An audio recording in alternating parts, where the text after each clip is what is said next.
जब हमारे देश के अंदर कोरोना आया, जब ये पैंडेमिक का दौर आया था हमारे देश के अंदर और हर तरफ लॉकडाउन था, तो उस वक्त लोगों के बिजनेस बंद हो गए, लोगों के पास इनकम का सोर्स नहीं रहा, लोग घरों में बंद हो गए।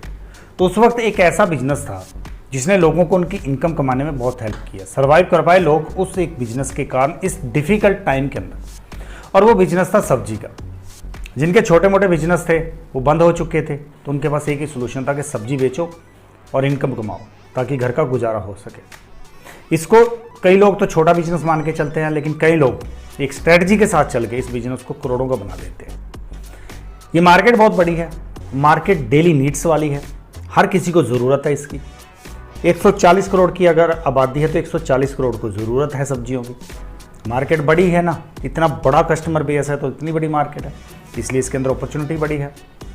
और ऐसा नहीं है कि इसने लोगों का गुजारा ही करवाया था, उस टाइम पे लोगों को करोड़ों कमाने का भी मौका दिया है। तो आज के इस वीडियो में हम हमारे जो वेजिटेबल मार्केट है यहाँ से एक स्टार्टअप आइडिया लेके आए हैं। स्टार्टअप आइडिया का नाम है वेजी फ्रेश। अब इस स्टार्टअप आइडिया क्या है, इसके बारे में डिटेल में बात करते हैं। मार्केट साइज़ क्या है, डिटेल में आगे चल के बात करते हैं। लेकिन उससे पहले हमेशा की तरह अगर आपने अभी तक चैनल को सब्सक्राइब नहीं किया, आप इस फैमिली का पार्ट नहीं बने, तो जल्दी से बन जाओ, क्योंकि इस फैमिली के अंदर क्वालिटी पीपल है। जो लोग हैं इस हमारे साथ जुड़े हुए, जो इस परिवार के अंदर लोग हैं, एक अलग सोच है उनकी। इंटेलेक्चुअल काफ़ी ब्रॉड है, काफ़ी पढ़े लिखे, काफ़ी अच्छे लोग हैं, काफ़ी इनोवेटिव लोग हैं। तो अभी तक जो लोग इस फैमिली के साथ जुड़े हैं बहुत अच्छे लोग हैं। तो जल्दी से ऐसी अच्छी फैमिली का आप भी पार्ट बनो, ताकि आपकी लाइफ भी एक नेक्स्ट लेवल पे जा सकती है। जितने अच्छे लोगों के साथ आप जुड़ोगे उतनी ही पॉसिबिलिटी है कि आप अपनी लाइफ में आगे तक जा सकते हो।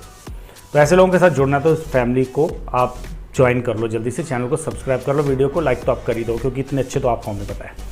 और वीडियो को शेयर भी कर देना, क्योंकि किसी को तो अच्छी इन्फॉर्मेशन मिल जाएगी। तो चलिए फिर वीडियो शुरू करते हैं। सबसे पहले बात करते हैं वेजिटेबल जो मार्केट है इसके साइज़ की। इसका साइज़ कितना बड़ा है, क्योंकि जितना बड़ा साइज़ उतना बड़ा बिजनेस। दोस्तों, अकेले सब्जियां जो वेजिटेबल्स हैं ये फूड सेक्टर का 10% से ज़्यादा कवर करती हैं। 10% से ज़्यादा क्या इनका मार्केट शेयर है फूड मार्केट के अंदर। और इंडिया चाइना के बाद दूसरे नंबर पे आता है वर्ल्ड के अंदर सब्जियां और फ्रूट एक्सपोर्ट करने में। और हमारे देश से जो सब्जियां और फ्रूट हैं वो 130+ कंट्रीज़ के अंदर एक्सपोर्ट होती हैं। अगर 2020 और 21 की बात की जाए, 200 मिलियन मीट्रिक टन से ज़्यादा का हमारे देश से सब्जियाँ और 102 मिलियन मीट्रिक टन से ज़्यादा के हमारे देश से फ्रूट्स जो हैं वो अदर कंट्रीज़ के अंदर एक्सपोर्ट हुए हैं, और ये इंक्रीज़ हो रहे हैं। देखो, 140 करोड़ की आबादी है हमारे देश के अंदर, 140 करोड़ लोग ऐसे हैं जिनको खाने के लिए तो चाहिए, सब्जियां उसी का पार्ट है। तो ऐसा कोई भी इंसान इससे छूट नहीं सकता जिसको सब्जियों की ज़रूरत ना हो। तो इसलिए मार्केट बहुत बड़ी है ये। और इसके अंदर एक खास बात यह है कि छोटा हो या बड़ा हो, हर लेवल से यहाँ पे स्टार्ट किया जाता है। छोटी इन्वेस्टमेंट से भी, बड़ी इन्वेस्टमेंट से भी। बड़ी इन्वेस्टमेंट से भी लोगों ने यहाँ पे स्टार्टअप शुरू किए, और छोटी इन्वेस्टमेंट से भी छोटे मोटे काम शुरू किए, क्योंकि ये डेली नीड्स वाली है, इसमें ज़रूरत हर किसी को है। इसलिए इसके अंदर मार्केट साइज जो है वो काफ़ी बड़ा हो जाता है। दोस्तों, नेक्स्ट पॉइंट आता है कि पॉसिबिलिटीज़ क्या है इस फील्ड के अंदर। अगर यहाँ को बिजनेस शुरू करें या कोई स्टार्टअप शुरू करें तो आगे जाके पॉसिबिलिटीज़ क्या है, कितना ग्रोथ हो सकती है, मार्केट क्या कह रही है। तो दोस्तों, पर कैपिटा अगर एक इंसान की बात की जाए तो वो 85 kg वो सब्जी कंज्यूम करता है। 1500 से ज़्यादा वो खर्च कर देता है पर कैपिटा सिर्फ वेजिटेबल्स के ऊपर। $88 बिलियन से ज़्यादा का रेवेन्यू 2022 में अभी तक ये जनरेट किया जा चुका है इससे, और आगे जाके ये $1162 बिलियन तक जाने वाला है। अगर सिर्फ पिछले एक साल की बात की जाए तो हर इंसान ने लगभग 63 रुपये इस सब्जी के ऊपर खर्च किए हैं। Average per day 63 rupees per day खर्च हुए हैं। 2027 तक जो इसका वॉल्यूम है वो लगभग 1.25 लाख से ऊपर जाने वाला है, और 7% का एनुअल ग्रोथ इसमें एक्सपेक्टेड किया जा रहा है। ग्रोथ है ना, डाउन तो नहीं जा रहा ना, बढ़ रहा है ना। 7% हर साल बढ़ेगा। तो लगा लीजिए 1 करोड़ का 7% कहाँ तक जाता है, तो आप इसको 100 से मल्टीप्लाई कर लीजिए तो कहाँ तक जाएगा। तो इसके अंदर ग्रोथ हो रही है ना, इस जैसे ग्रोथ हो रही है वैसे अपॉर्चुनिटी भी सामने नज़र आ रही हैं।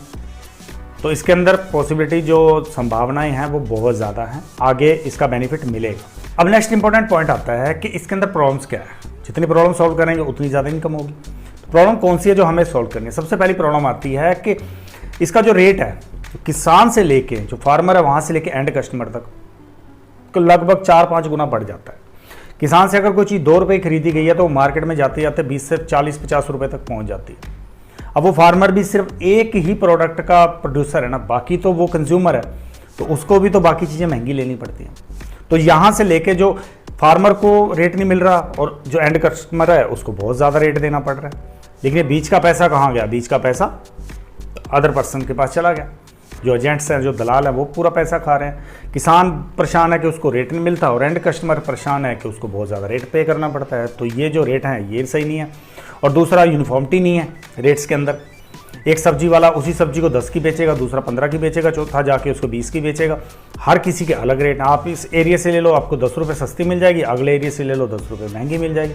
तो कोई यूनिफॉर्मिटी नहीं है ना, एक रेट नहीं है। जैसे मान लीजिए मैंने कोई प्रोडक्ट खरीदा, मैंने एक बुक ही खरीदनी है, तो उसका लगभग रेट है वो हर जगह एक मिलेगा। लेकिन सब्जी का ऐसा नहीं है, यहाँ रेट अलग है, वहाँ ये रेट अलग है। तो यूनिफॉर्मिटी नहीं है, इसलिए लॉस किसको होता है? कस्टमर को होता है। कस्टमर को ये डाउट रहता है यहाँ तो सस्ती थी, यहाँ महंगी है, तो उसको एक रेट में नहीं मिल पाती। और थर्ड प्रॉब्लम आती है कि जो वेजिटेबल्स हैं ख़राब होती है, आप लंबे टाइम तक इसको प्रिजर्व नहीं कर सकते। ये भी एक बहुत बड़ी प्रॉब्लम हो जाती है इस फील्ड के अंदर। तो ये भी लॉस देती है, डीलर्स को देती है और जो हमारे फार्मर्स हैं उनको देती है। उसके अलावा जो नेक्स्ट प्रॉब्लम है कि जो सब्जियां हैं वो बड़ी लिमिटेड मार्केट के अंदर अवेलेबल होती हैं। आप पूरी मार्केट घूम लो, आपको 2-4 सब्जियां ऐसी होंगी जो हर जगह मिलेंगी। बहुत कम आपको ऑप्शन मिल पाते हैं सब्जियों के अंदर। जैसे कई बार मार्केट में हम भी चले जाते हैं तो देखते हैं हर जगह एक ही जैसी सब्जी पड़ी हुई है। अब वो बार बार कितनी खाएगा इंसान एक सब्जी? तो इसके अंदर आपको जो मार्केट के अंदर ऑप्शन अवेलेबल नहीं मिलते। और नेक्स्ट प्रॉब्लम जो आती है वो ये है कि जो वेजिटेबल्स हैं इसकी अवेलेबिलिटी भी बहुत कम होती है। जो सब्जी वाले होते हैं वो मोस्टली सुबह सुबह सारी सब्जियां ताज़ी बेच चुके होते हैं। उसके बाद जो शाम तक बचती हैं वो उनके पास जो लो क्वालिटी की बच जाती है। अगर अब किसी के घर में गेस्ट आ जाए अचानक तो उसको सब्जी नहीं मिल पाती। किराने की दुकान तो आपको हर मोड़ पे मिल जाएगी, जब चाहो तब मिल जाएगी, लेकिन सब्जी नहीं मिल पाती। तो ये भी एक काफ़ी बड़ी प्रॉब्लम हो जाती है, क्योंकि अवेलेबिलिटी तो चाहिए ना प्रोडक्ट की। मेरे को इंस्टेंट चाहिए तो मुझे उसी वक्त मिल जाए, लेकिन ऐसा हो नहीं पाता इसके अंदर। अब नेक्स्ट बात आती है स्टार्टअप आइडिया की, कि इस फील्ड के अंदर ऐसा कौन सा स्टार्टअप शुरू किया जाए। तो स्टार्टअप का नाम है वेजी फ्रेश। और इस स्टार्टअप में करना क्या है कि आपको जो फार्मर है उनके साथ कॉन्टैक्ट करना है, वहाँ से अपने बल्क में सब्जियाँ लानी है और एक जगह पे उनको अपने स्टोर करना है। वो आगे बताता हूँ कि कैसे क्या करना है। देखिए, फार्मर को अच्छा रेट मिल जाएगा, उसको आप होलसेल में खरीद के लाओगे, 2 रुपये ज़्यादा भी दोगे तो वो खुश हो जाएगा, क्योंकि उसको मार्केट में जाके बेचने की प्रॉब्लम नहीं फेस करनी पड़ेगी। वो इतनी दूर मार्केट में जाएगा, टाइम ख़राब करेगा, अपनी गाड़ी का तेल लगाएगा, तो वो पैसा उसका बच जाएगा। आप उसको 1 रुपये एक्स्ट्रा दोगे तो वो आपके साथ बिजनेस करना जरूर प्रेफर करेगा। तो आपने क्या करना है, सारी सब्जियों को एक जगह लाना है। फिर आपने 10-15 साइकिल की या ई रिक्शा, जो भी आप रेडी लेना चाहते हो वो रेडी लो। उन सब के ऊपर आप इक्वली डिस्ट्रीब्यूट कर दो। मैं एक एग्जांपल लेके चलता हूँ कि आपने हर रेडी के ऊपर 3000 रुपये की सब्जी लोड कर दी। फिर आपको चाहे पर डे वेजेस पे रखो या किसी के साथ वैसे आप कांटेक्ट कर लो कि वो बेच के लाए, और पर जो रेडी है वो आपको इतना प्रॉफिट दे दे। सपोज मैं मान के चलूँ कि आपने 3000 का उनके ऊपर ऐड कर दिया है सामान, और आप उनको बोलो कि वो पर रेडी आपको 500 रुपये दे दे, बाकी वो जितने की मर्जी बेचे। 10 रेडियाँ आपने चला दी, 500 के हिसाब से आपको 5000 रुपये पर डे की इनकम हो जाएगी। तो ये तो एक रफ एस्टीमेट है। आप कितनी रेडी स्टार्ट करते हो, किस लेवल पे लेके जाते हो, वो तो फिर आपके ऊपर बात बनती है ना। तो आप पर डे जो भी आप सब्जी दोगे किसी भी रेडी के ऊपर, वो तोल के इतने केजी आपने सब्जी दे दी, शाम को जितने आपके पास वापस है उस हिसाब से आप उसको कर सकते हो। या आप सीधा सा किसी को भी वो किराए पे दे दो कि पूरी रेडी लोड है, आप इसको ले जाओ, मुझे बस इतने पैसे दे जाओ। 3000 की सब्जी है, प्लस आपने जो उसमें अपना प्रॉफिट ऐड करना है उतना प्रॉफिट आप लेके ऐड कर लो। 10 रेडी भी निकल गई तो 4-5 हज़ार रुपये महीने का 1,20,000 आराम से बन सकता है।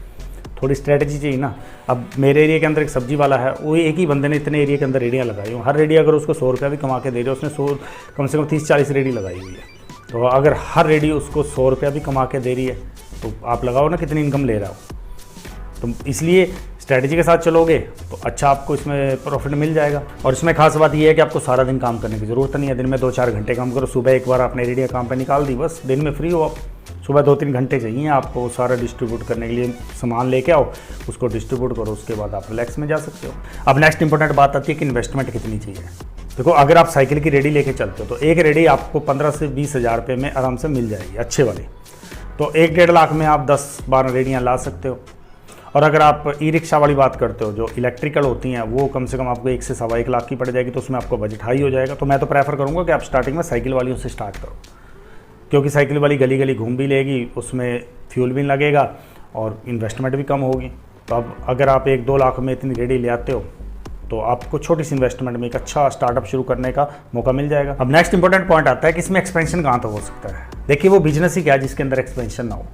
अगर बिजनेस का एक्सपेंशन नहीं हो सकता तो फिर वो बिजनेस नहीं है, फिर तो एक जस्ट लाइक ए जॉब है।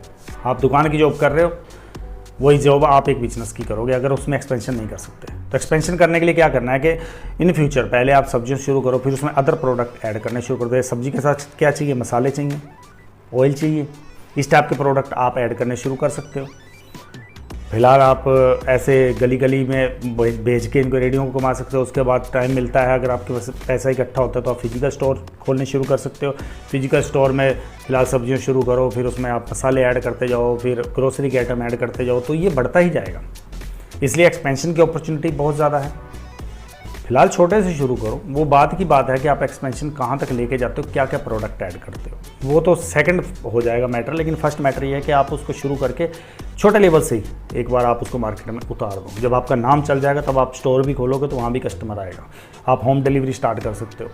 किसी को घर में गेस्ट आ गया, वो आपको कॉल करे कि हाँ जी मुझे सब्जी चाहिए, बस वहाँ पहुँचा दो। कस्टमर के पास पहुंचो। कस्टमर आपके पास नहीं आ रहा तो आप उसके पास पहुंचो। और इस बिज़नेस की खासियत यही है कि इस बिज़नेस में हम कस्टमर के पास जाते हैं और कस्टमर भी हमारे पास आता है। दोनों ऑप्शन इसमें हो जाते हैं। तो एक जगह से आप कंट्रोल कर रहे हो, जब उनको इमरजेंसी में कोई ज़रूरत पड़ेगी वो आपको कॉल मारे या आपके वहाँ से आके लेके जा सकता है। तो एक्सपेंशन होगा इसमें। अब नेक्स्ट इंपॉर्टेंट बात आती है कि रेवेन्यू कहाँ से आएगा।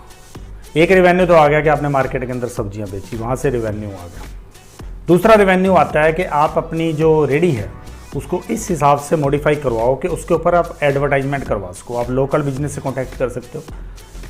पहली बात तो जब आपकी मार्केट के अंदर पकड़ बन जाएगी ना, जब आपका बिजनेस मार्केट में तक घूमने लग जाएगा तो ऑटोमेटिकली आपके पास लोग चल के आएंगे कि आप अपनी रेडी के ऊपर एडवर्टाइजमेंट करो हमारी।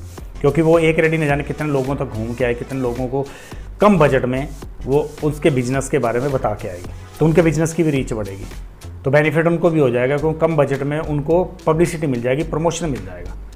तो आप ये भी एक तरीका अपना सकते हो कि अपनी रेडी के ऊपर आप जो है एडवर्टाइजमेंट करवानी शुरू कर दो, या आने वाले टाइम में आप कोई जो मसाले वगैरह होते हैं इनको लॉन्च कर लो, इनका भी बिजनेस में ऐड कर सकते हो। क्योंकि आपके पास मार्केट बन जाएगी, जब आपकी रेडियाँ जगह जगह घूमेगी, जब लोगों का फेथ आपके ऊपर आ जाएगा, जब आपका नाम वहाँ पे लोगों के दिमाग में चढ़ जाएगा, तो आप कोई प्रोडक्ट लॉन्च करोगे, आपको रिस्पॉन्स देंगे लोग।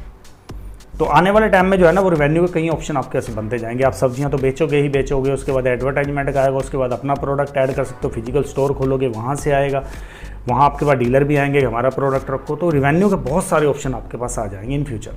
दोस्तों वेजिटेबल सेक्शन का ये जो बिजनेस मैं आपके सामने लेके आया हूँ, जो स्टार्टअप आइडिया आपके सामने लेके आया हूँ, इसको ऑनलाइन और ऑफलाइन दोनों तरीके से शुरू किया जा सकता है। फिलहाल आप रेडियो को मार्केट में भेजो, उसके बाद आप ऐप बना सकते हो, वहाँ पर आप बेच सकते हो। तो ये तरीके कई हैं इसमें आगे लेके जाने के। ये छोटे बजट से भी शुरू हो सकता है, बड़े बजट से भी शुरू हो सकता है। जितना आप जिस हिसाब से उसको शुरू करोगे वैसा ही आपको रिस्पांस मिलेगा, वैसा ही आपको रेवेन्यू मिलेगा। तो ये आइडिया कैसे लगे मुझे कमेंट करके ज़रूर बता देना। अगर आपको कुछ पूछना है इसके बारे में तो वो भी आप मुझे कमेंट करना, या मुझे मेल करना, या मुझे व्हाट्सएप करना, तो आपको उसका भी हम रिस्पॉन्स देंगे। और आपको कहीं पे भी हेल्प चाहिए कि अगर आपको लग रहा है कि ये इन्फॉर्मेशन कवर नहीं हुई तो मुझे कमेंट कर देना। वीडियो कैसा लगा वो भी मुझे कमेंट कर देना। वैसे तो आप लाइक करोगे तो हमें पता चल ही जाएगा, ये भी हमारे लिए एक मोटिवेशन होता है। चैनल को अब तक सब्सक्राइब नहीं किया तो कर लेना। फिर अगले वीडियो में नए स्टार्टअप आइडिया के साथ मिलते हैं। Till then good bye.